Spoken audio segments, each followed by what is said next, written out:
Pangalawa, pinasa sa uli ni Senate Blue Ribbon Committee Chair Senator Francis Tolentino ang retirement pay na natanggap ni dating PO1 Wilfredo Gonzales na nakuna ng video na nanakit at nagkasa ng baril sa isang siklista noong August 8 sa Quezon City. Git ni Tolentino, dapat na ibalik ni Gonzales ang perang natanggap nang umalis siya sa serbisyo.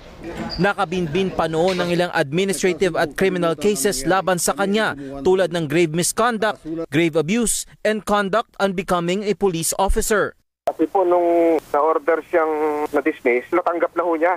Naka-retire na. Nung na-dismiss, pinasosolek. Samantala, nagsampa na ng reklamo sa Quezon City People's Law Enforcement Board o PLEB si Attorney Raymond Fortun.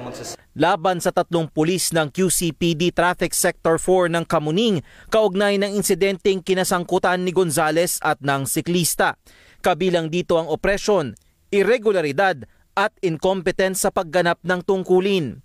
Sila umano ang mga naka-duty ng dalhin ni Gonzales ang siklista sa presinto matapos ang insidente. Ayon kay Fortun, hindi naging tama ang pagtugon ng 3 pulis sa insidente na dapat ay protektahan ng karapatan ng siklista.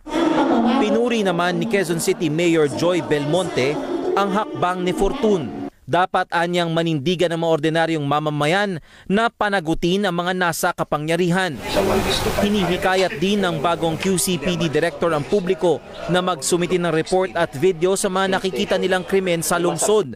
Ayon kay Brigadier General Redrico Maranan, malaking tulong ito sa pulisya para marisolba ang mga krimen. Napakalaking tulong nito sapagkat alam mo naman ang PNP, ang mga pulis hindi naman natin talaga makover ang every nook and cranny ng lugar na ating binabantayan. Kung meron kayong nakukuha mga pictures and video ng krimen na nagaganap, ipadala niyo po yan sa amin sa PNP.